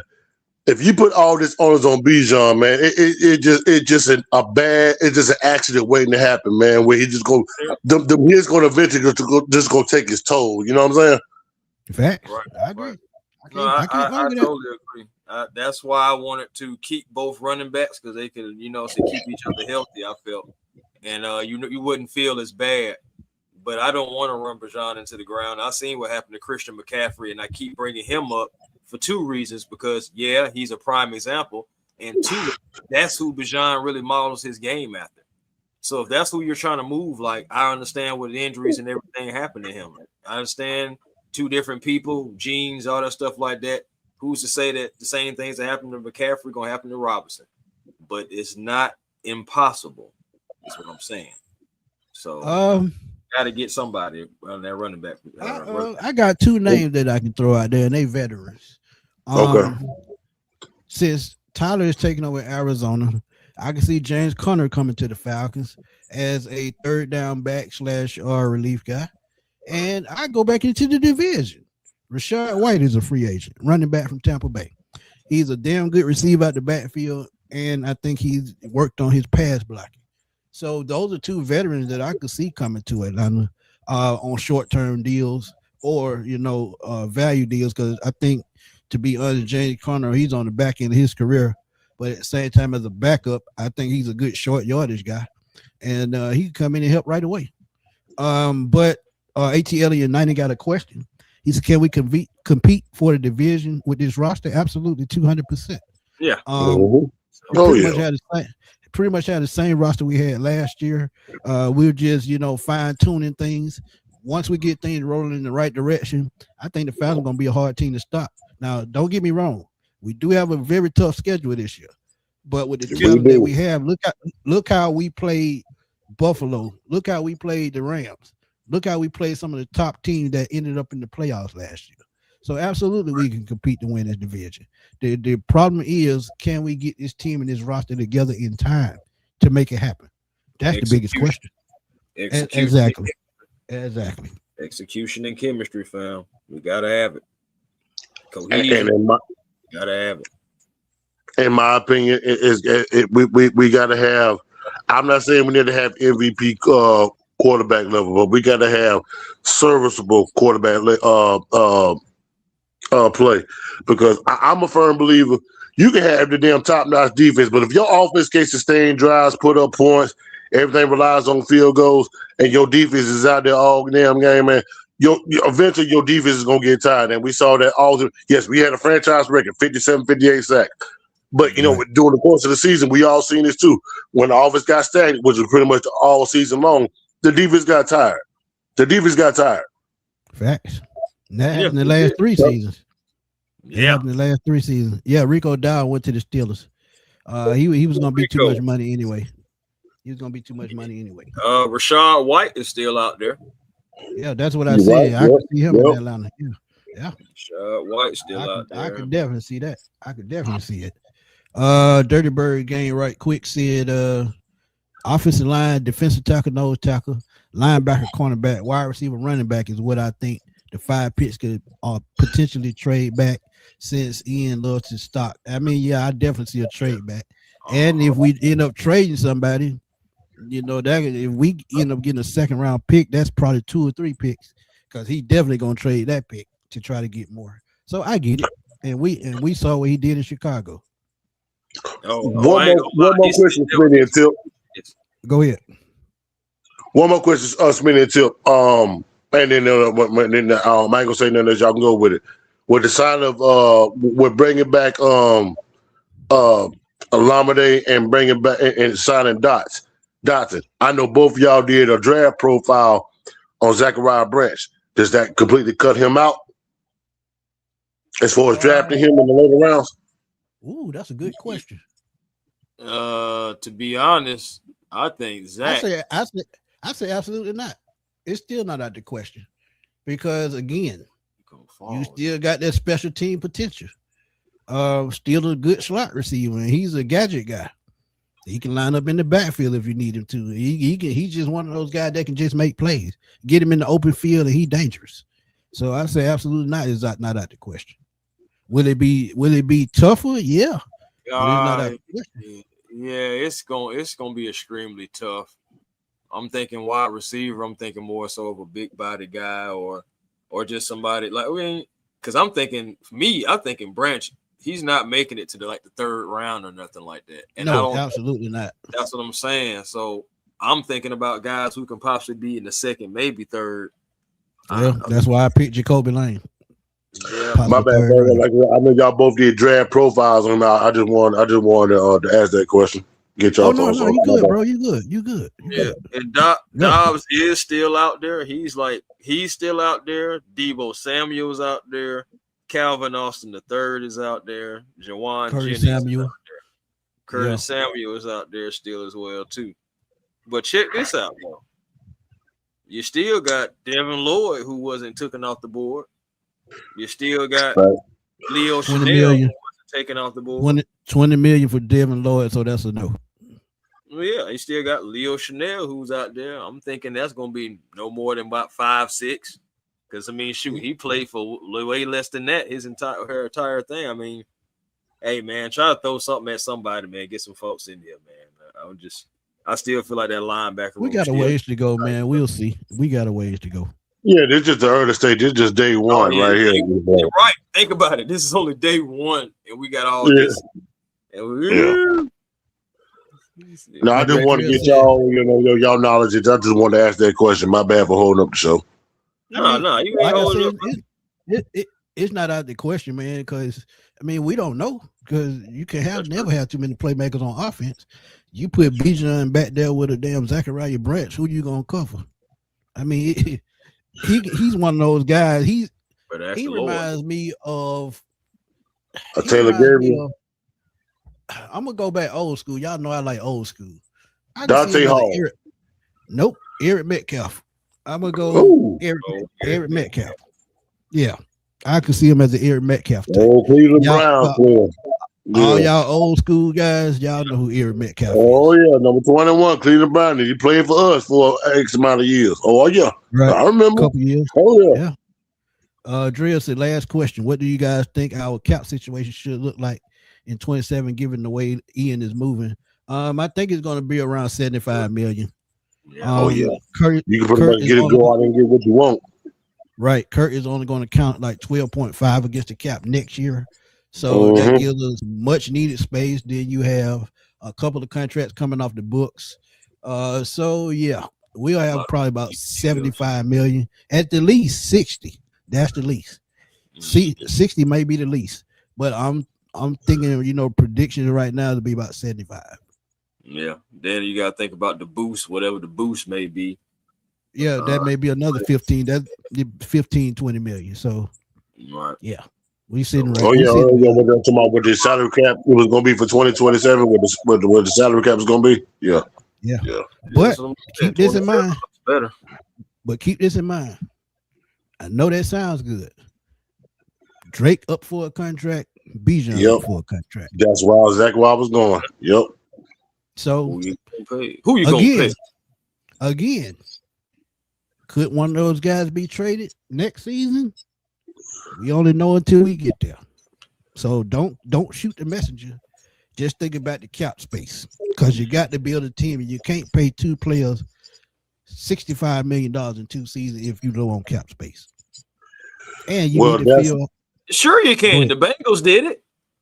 Well, the Bengals ignorant, so it don't matter. And that's why their defense is ass now. That's why Trey Hendrickson is one of the top free agents still left right now. Bingo. Yep. Still want 35 million at 32 years old. Not gonna happen. But y'all gotta look at this too, fellas, and to your point, Smitty, we talk about you can't pay two guys 65 million, whatever the case may be. It's like what you gotta think about too. Which one do you value more? Because we all know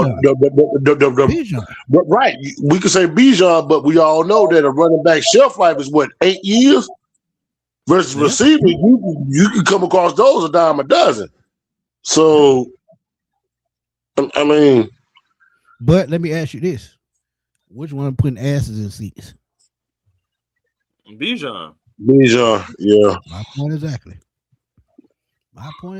Not saying that Drake doesn't have the capability, but this to be honest, Bijan is the bigger draw. He's the bigger draw. Exactly. He's the box office. Right. He the Michael Vick of 2025. 26, I mean. I say, yeah. I give you that. I'm gonna say it. Chad, y'all may cuss me out. Smitty too, y'all may cuss me out too. Drake is our number one guy. But shit, I'm gonna say it. Drake is not a game changer like my Bijan is. Am I wrong for saying that? No, you're not. Nope. He's not a game changer. He's not a Jamar Chase or a what's the other one? They have no reason to get mad because I've been saying that for 8 months. He's not a game changer. Is he a number one for us? He is, but I've been saying that. On another team, he's not a number one. He's T. Higgins. So it just goes both of your points, Smitty. But yeah, if I'm gonna pay that kind of money, man, it's gonna go towards Bijan. But damn it, I'm gonna give him some help because I don't want to run him into the ground. We don't need no DeMarco Murray 2.0. We don't need that on our plate. That's why you go out and probably get a veteran at a low cost, or you bring in a rookie. I mean, look at what Tyler did in his first year here as a 5th round pick. There are running backs in this draft that can come in. Somebody put the guy to Penn State. I've been watching him too. When I did the profile on Drew Aller, that running back was the first one to pop up, and he's going to be there on day 3. So yeah, you got to think about these type things, man. Brandon said Drake and Bijan might be too hard to keep both of them. Hate this. Drake might be out of here if we falter this season. With Ian, our plan might be to just acquire picks and rebuild. And I can see it. And what did I say, Chris? Y'all might not like it, but if Bijan gives us 3 first-round picks, God damn it, you give them away because the team come first. Team come first. Yeah, I ain't gonna like that. God, as much as I want to disagree with you, Smitty and Tip, man, I gotta get on board with that one, man. Because you're not. It's going to be very, very, very, very difficult unless guys are taking extreme pay cuts and undercutting the market. That's the only way that it happens. They're not going to do that. Deal. Thank you very much, sir. Exactly, Smitty and Tip. In the game of football, ain't no play. In the game of football, players want financial security because everybody knows it's a violent sport. The most violent sport. They want security. It can be your last play. The snap of a finger, it can be all over. Because think about this. Even Derrick Henry got hosed. And we know Derrick Henry is a Hall of Fame running back. He got hosed for $10 million a year, and they did not want to pay him. So what did they do? They sent him off to Baltimore. Yep. So look, it happens. King Henry. And real quick thing too. Just wanted to go back to the linebacker room and Christian Harris. I will say this. I think with the signing of Christian Harris, you can't it frees up the opportunity to possibly either one or two things. Either you can move on from like a JD Bertrand, or you can just bring in another extra linebacker as well, like in the draft. And you're going to possibly bring in a linebacker in undrafted free agency as well. I'm thinking about all that. Christian Harris is only 25. And think about it. He fits the youth movement that we have, so with all these young guys, he does fit the mold with that. He had 27 starts in 43 games with the Texans, over 203 tackles, 129 of those being solo. So a good tackler, 4 sacks, 1 interception. 13 pass defense, 2 forced fumbles. And remember, him and Tua, former teammates. Where? Alabama. Yep. So we're around. Got one last bit of news for y'all fellas, man. The developing story that just popped on my phone.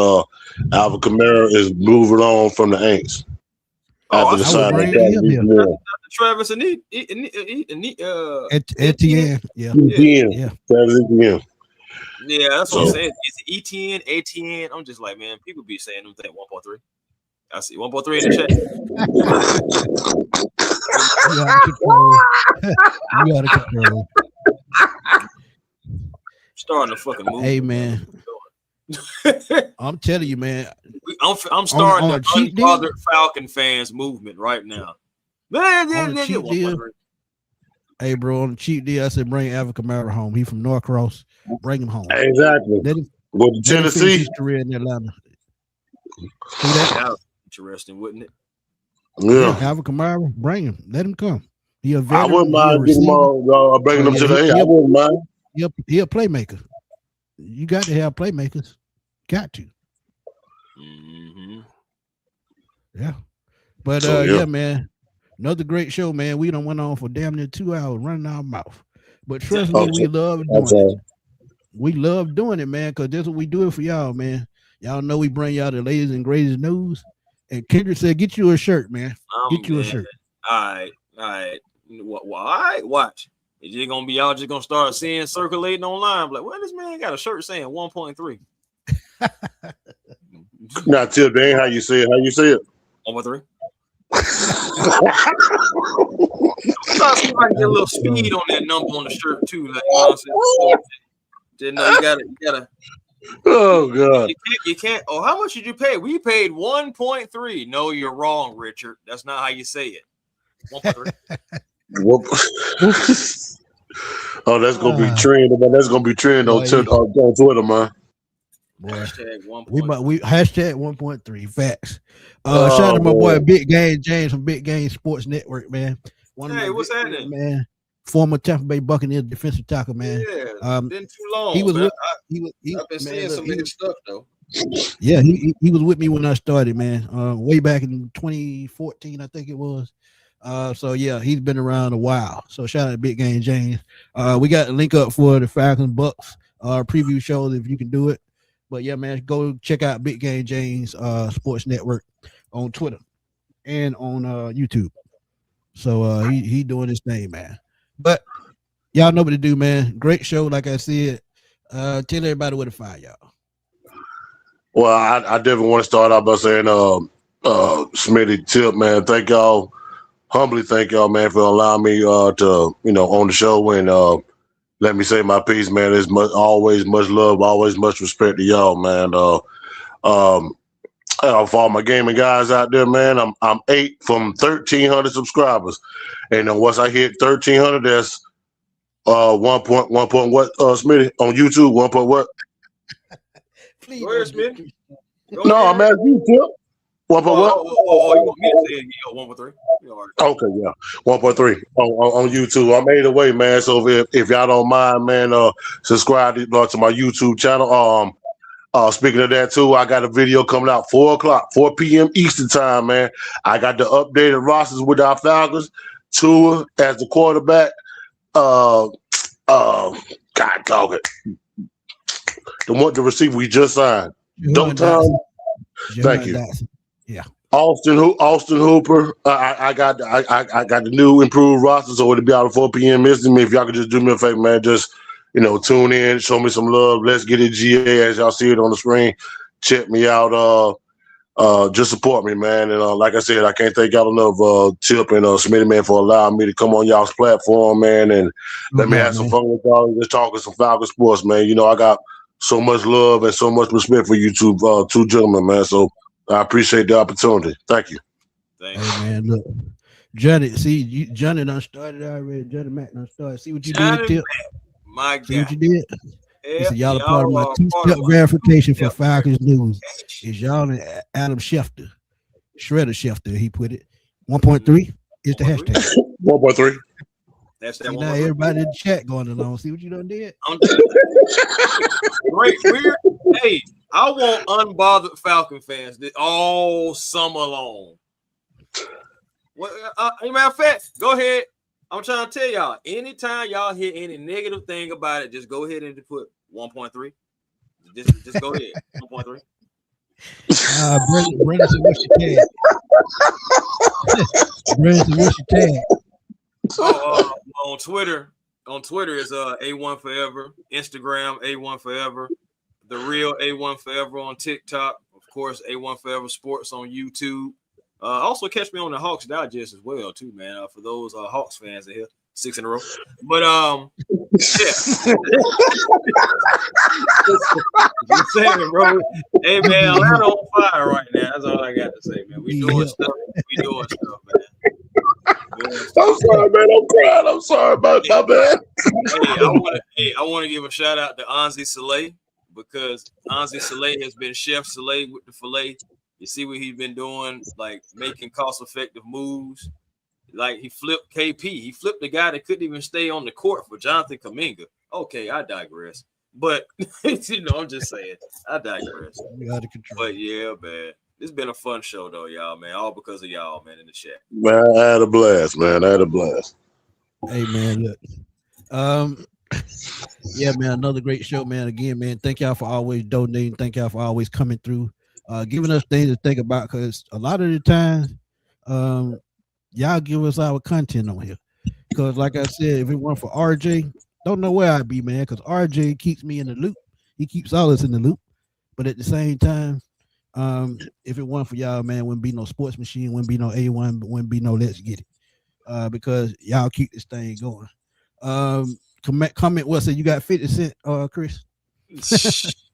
I think I got 50 Cent on me, man. Matter of fact, ask Ryan Clark for it. That's what we're gonna have. Everybody go ask Ryan Clark, but you got 50 Cent. I gotta get the chain for that 1.3. Well, y'all out of control. But yeah, man. Find me. I can't get sorry, bro. Like I'm in tears right now, bro. Real quick, for those who don't know, yes, they canceled the Magic City night. Absolutely. Yeah, they did. You know what 680 the fans said though? They said the NBA stand for no boobies allowed, and I get it. Yeah. No, but my thing is, we were never going to just run. My thing is, people act like there was going to be strippers walking around State Farm just saying what's going on. But they don't want that name tied to what they got going on, Chris. I get that part. But no, it's a business at the end of the day. If they paying for it, what's the problem? So, but that's what I'm saying. This is a business that's been in it, bro. Magic City has been open longer than I've been alive. Well, shit, longer than I've been alive. Me too. That's what I'm saying. Like, bro, this is a staple. We didn't choose to staple. Okay, we didn't choose what building was going to be standing and still a working franchise for over 40 plus years. But at the end of the day, that's all we celebrating. That the fact that it's a long-standing business, it's a culture business that everybody know. You can be just about anywhere in the United States. And if you say Magic City, it's a landmark. People know what you talking about. Facts. And we that's all it was. We weren't trying to bring none of that stuff. But I do get it. You don't want to have Magic City, which is a strip club, tied to the NBA. Right. And all that good stuff. It's like, I get it for brand. And even though they play about protecting their brand. That's all what it's about. But check this though. Now what you just did was you just put the Hawks in a bind though. Because now they got to contact everybody that bought tickets to it to see if they still want to come. They got to call everybody who bought a hoodie to see if they still want it. I'm just saying, I think they still gonna send the hoodies out. They said that part. That they still gonna respect those orders and still send them out. So I get it. Twan, I'm looking at the list right now. Rashad White, I said that earlier, is one of the guys I'm looking at.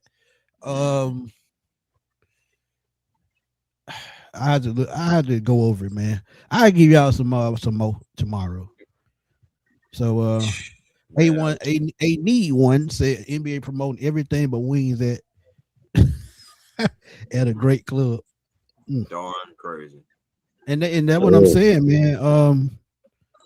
The players that come in town for other teams, that's exactly where they go after the game. So what's the problem? It opened at 85, so I was still on in the first grade, so it's still been around a long time. I was kindergarten, first grade, 5 years old, 5, 6 years old, something like that.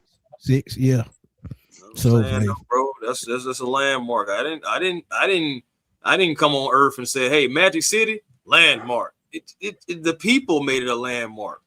People who come from here from other places go to Magic City. Think about all the players that come here and go to Magic City. Blue Flame too. Absolutely ain't nobody twisting nobody 5 minutes from Blue Flame. Strip club. Yeah, Blue Flame too.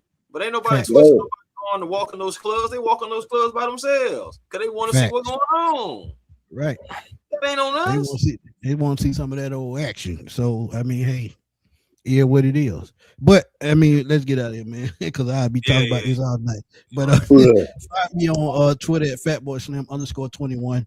Also find me right here on Smitty Sports Machine as I give y'all the latest news headlines, debates, and I put up, things in the community now as far as polls, as far as greatest, and then we just start talking about polls. But as far as great players versus each other, which one would you cut? Which one would you not cut? Just things of that nature. But yeah, another great show, man. Thank y'all for tuning in. We got to roll, man, because we've been on 2 hours and I'm tired of talking because I can't catch the breath no more. Hey, it's lemon pepper. Hey, Trucker Mike said, lemon pepper stepper. Let's talk about it. He know about yes, me. Sir. Yes, sir. Yeah. We gotta get 2 on. We gotta get 2 on. And how much you gotta pay? Tip. 1.3.